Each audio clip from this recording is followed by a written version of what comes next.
Assalamualaikum warahmatullahi wabarakatuh.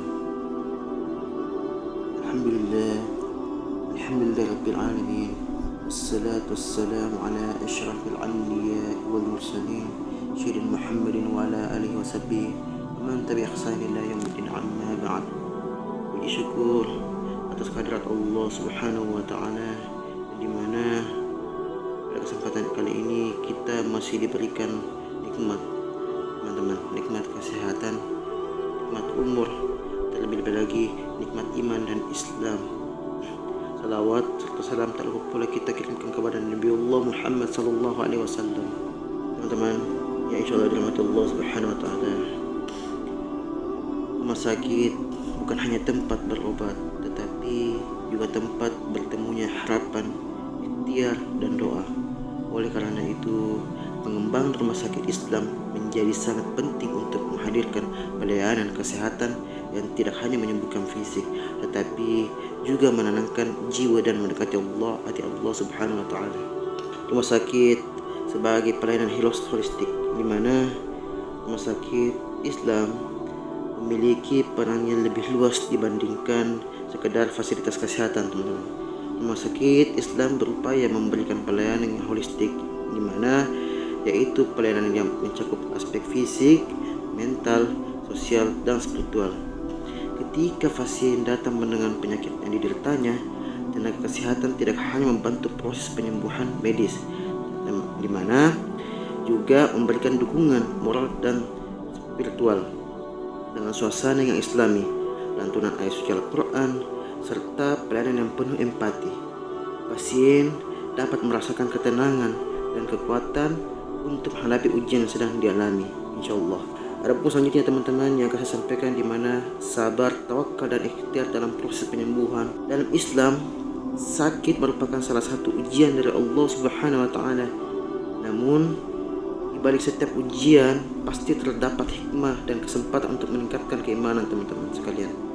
Di mana sebagai pasien dan keluarga pasien, kita seringkali diajarkan untuk senantiasa bersabar untuk menghadapi cobaan.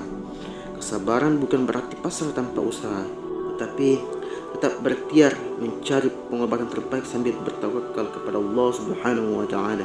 Teman-teman, insyaallah Allah Subhanahu wa taala. Rasulullah sallallahu alaihi wasallam bersabda di mana bahwa setiap penyakit pasti memiliki obatnya. Oleh karena itu, berobat merupakan bagian dari ikhtiar yang dianjurkan dalam Islam. Setelah berusaha semaksimal mungkin, kita menyerahkan hasil kepada Allah Subhanahu wa taala dengan penuh keyakinan dan tawakal. Nah, teman-teman, yang insyaallah Allah Subhanahu wa taala, adapun selanjutnya di mana peran tenaga kesehatan sebagai bagian dari dakwah. Nah, di mana tenaga kesehatan di rumah sakit Islam memiliki peran yang sangat mulia, teman-teman. Dokter, perawat, bidan maupun apoteker dan seluruh petugas kesehatan bukan hanya menjalankan profesi, tetapi juga melaksanakan amanah dan dakwah melalui pelayanan, di mana mereka memberikan senyuman yang tulus, sikap ramah, komunikasi yang santun, serta pelayanan yang penuh kasih sayang merupakan bentuk dakwah yang nyata. Nah, ketika tenaga kesehatan membantu pasien dengan ikhlas dan karena Allah Subhanahu wa taala, maka setiap tindakan pelayanan dapat bernilai ibadah. Nah, melalui perilaku yang baik, tenaga kesehatan turut menunjukkan keindahan agar Islam dalam kehidupan sehari-hari. Adapun selanjutnya di mana budaya kerja Islami. Teman-teman, insyaallah Allah Subhanahu wa taala, amanah, ihsan dan profesionalisme pengembangan rumah sakit Islam harus didukung oleh budaya kerja Islam yang kuat. Nah, adapun yang pertama, amanah, di mana setiap tugas yang diberikan harus dilaksanakan dengan penuh tanggung jawab dan kejujuran.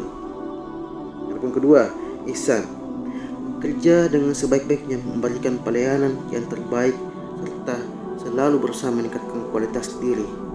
Nah, adapun selanjutnya ada profesionalisme, di mana tenaga kesehatan harus memiliki kompetensi yang baik, mengikuti perkembangan ilmu pengetahuan, serta menjalankan pelayanan sesuai standar yang berlaku.